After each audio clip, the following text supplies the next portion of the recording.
welcome back to Next Generation. In today's video, we'll be making DIY blanket chest. I'm excited to make this video. Me too, because we have a big open space because I'm sure you guys saw that we got rid of our entertainment center and put everything behind our TV to make space in our living room, but now it feels so empty. We're gonna fill that space.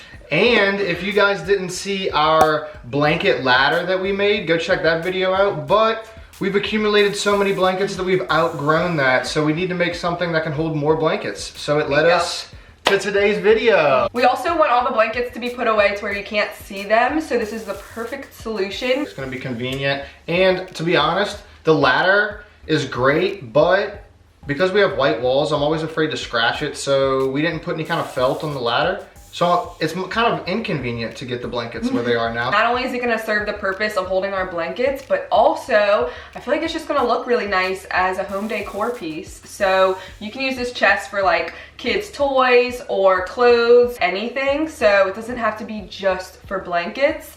It's gonna be pretty large. So you can fit a lot of storage things in there. So as usual, we're first gonna start with everything that you need to make it. First thing is plywood, which I'm not going to show you because we got two 4x8 sheets. They're 1/2 inch thick, and those are outside ready to be cut and measured. So but here's how they look. There they are. And we, like you said, got two of those. Yes, two of those, but you really only need 1.5, but sorry, you can't buy half sheets. You can buy half sheets. There's a reason why we bought two. Is there though? I know why. Because we needed plywood to build our frog pond. So you really only need 1.5 sheets. If you want to do any sort of detailing around your chest, we're gonna do like a nice little frame using 1x4s. And the reason we're using these, it's not only for like the decorative frame element, but also it's gonna cover up all of our wood screws. So yes, so if you don't have a nail gun and you're gonna end up using wood screws, I recommend going with this frame method. This will hide any kind of flaws or wood screws that you have. Yet again, we do not have a nail gun or an air compressor. So for this just like video, these shelves. It just goes to show you don't need the professional tools to get professional looks, okay? Come here to find out how to rig your way through any DIY. That's it, baby. We got that down pat. I didn't tell you how many you need. We got 3 1x4x8s and 1 1x4x6. That's it for our actual wooden structure. Now for assembly. So for the bottom of our structure, we'll be using these little feet. These are so nice. How fun. I like them. They already come this natural wood color, so if you're wood staining, you can stain these as well. We will be painting our structure white. White. And we got this nice little nifty paintbrush that you use to spread paint if you didn't know. You will need some wood screws to assemble everything. These are 1 inch long. And the last thing you'll need are hinges. Reason I got these is because I don't feel like moving a piece of wood out the way to get my blanket. I want it convenient. Just like I didn't want to pull the ladder off the wall so I don't scratch it. And one thing we don't have, it's up to you if you'd like to add it, is either some sort of handle. If you're gonna put something on the top, I recommend like a little knob like you would use for maybe like a kitchen cabinet. A drawer pull. Yeah, a drawer pull, that's what it's called. I recommend that just because it'll be simple and discreet. They have really cute knobs. If you are going with a white color chest like we are, we're not adding a knob, but if I were to, this is the one that I would choose. It's a really cute crystal gem. I like that. We might go back and add that. Why'd you show me that after? That is everything that you'll need. All right, so I guess we're gonna see you guys in the workspace. So the first thing that we're gonna do is prep all of our wood, get all of our cuts ready for assembly. So the final size of our structure that we're building is 48 inches wide, 24 inches tall, and it's gonna be 18 inches deep. So we're first gonna start with cutting our plywood into 6 pieces. For the front and the back, we're gonna do 24x48 because we want 24 high and 48 wide. So we got 2 boards, front and back. So the sides are gonna be 18x24. This gives you 18 inches. Haha! See, this is why I planned it out, because I almost messed up. We want 18 inches on the inside. We've got a 1/2 inch board, so we add 1/2 inch on both sides. So we're gonna cut ours 19x24. Yes. So you need 2 of those, the top and bottom, which are gonna be 19x48.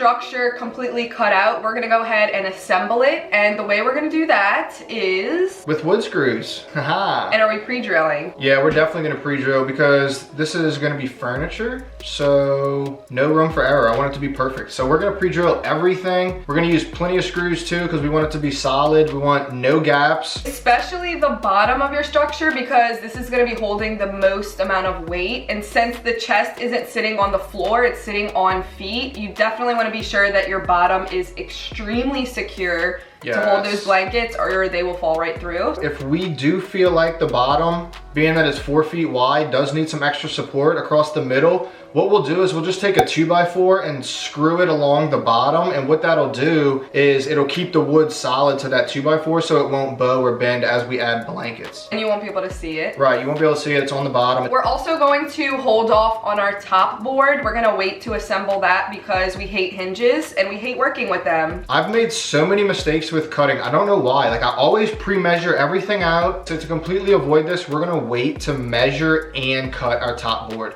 I'd like to have the structure completely built, and we don't need the top board until the end anyways. It doesn't even make sense to risk it. We'll just wait, measure it, and cut it perfect to fit. Yes, I like that idea. Yeah.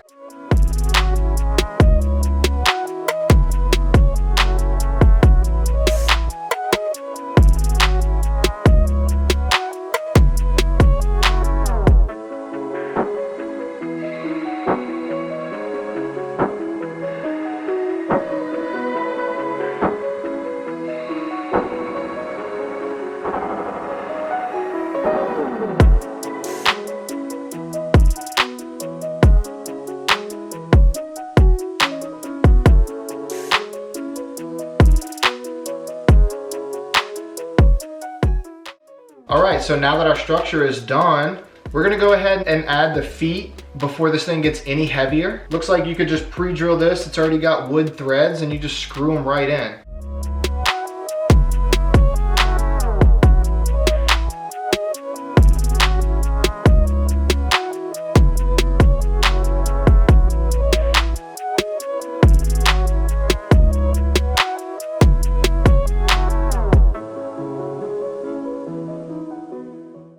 So now that we've got our feet, it's actually looking like a piece of furniture now. It's coming together really, really nice. Super excited to add the detail wood now. Me too. The detail wood is gonna really tie things together. Yes. So this is really simple. Wherever you wanna put your detail wood, you measure the length and the width of the space. And then what you wanna do is you wanna cut it at a 45-degree angle. This way you will have a little lip hanging off so that when you cut your sideboard, they actually make a perfect corner. I know the explanation's a little difficult to follow, but when you see it, it'll make total sense. I'll point out what I mean by this is how you measure and this is where you make your 45-degree angle, because it does matter where your blade starts that cut to get that extra edge. You don't have to cut them in angles. If you don't have a saw that cuts it in an angle, then you can always just cut them flush and build your frame like that, which I will show you guys how I did that on another DIY and it looks fine like that. But since we now have a miter saw and we're extremely excited about it, we will be doing ours at an angled cut. And if you don't have a saw at all at home, then you can get your wood cut wherever you purchase it. Usually at the hardware store, they do a free cut. So what we're gonna do for our frame board is we're gonna wrap the top and then the bottom, and then we're gonna fill in the middle with some sort of decorative wood, whether it be angles, straight across. So as we cut, we are going to attach them to our structure. So the way we're gonna do this are with the same wood screws that we use to build our structure, but there's a twist. Yeah. We're screwing in from the inside so that you do not see the wood screws. Right, remember I told y'all this is gonna hide the wood screws that we screwed from the outside? Now we're coming from the inside. And you can always use wood glue to attach these frames if you would like, but we don't wanna have to go through the whole clamping situation. To be simple, extra secure, and we're just gonna use the wood screws. And there's one key to making this work. You can't get screws that are too long. Our frame boards are 1 inch thick and we can have 1 inch screws, but the wood that we're screwing through is 1/2 inch. So you won't have these little penetrating points of screw holes, okay? Yes. So make sure you account for that. You want your screw to go halfway into your frame board. Yes. All right guys, so I figured this is the best way to explain how to cut this. So when you measure from here to here, that's the inside. So that's from here to here. Reason being is because this is gonna line up on the edge here. So you're not accounting for this. And the same goes for this side here, and then that's how you end up with this flush edge.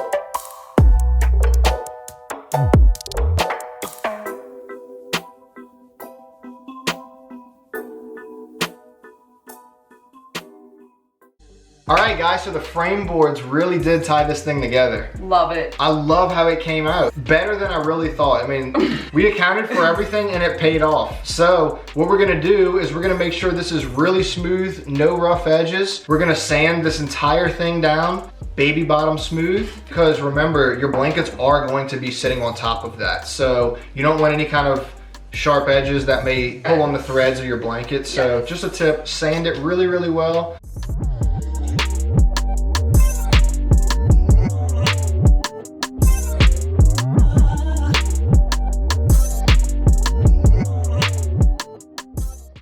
All right, guys, so now we've got baby bottom smooth furniture. The last step. Paint. So Jen here is gonna paint it up. Not the last step though, because we don't have the top on yet. So we're gonna go ahead and measure our space where we're gonna put the top of our chest to be sure it's the exact size that we need, and attempt to assemble our hinges. Wish us luck.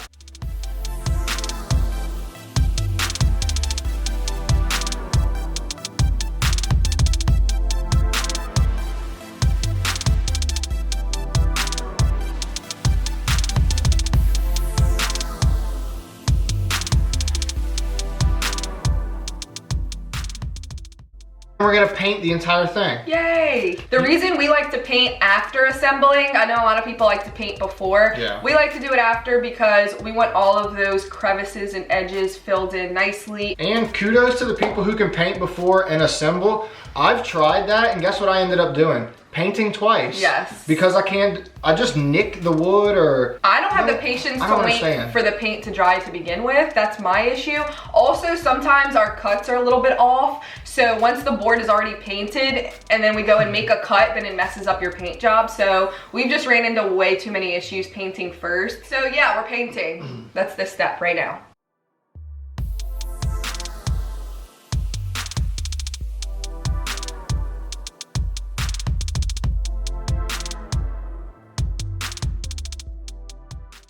The moment we've all been waiting for. Drum roll, please. We're gonna see how many blankets fit in here. If it's not more than 4, I'm gonna be really pissed that we built this for more blankets. Nope. So what I did to make sure that that doesn't happen is I measured the width of the ladder, which is already holding our blankets. Guess what? It's 18 inches.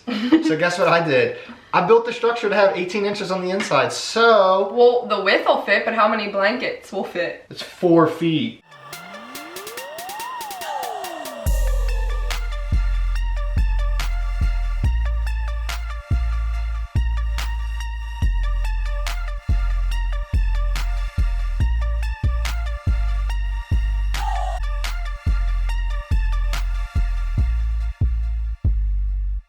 All right, guys, so that's all for this DIY. I love how it came out. I love how many blankets we can store. I'd like to see what else y'all would store inside of your chest. And I would also like to know how you would have set up your frame boards, because we did ours nice and modern, but you can go crazy with this. So comment down below how you would maybe do yours. I love checking out all y'all's feedback, so keep them coming.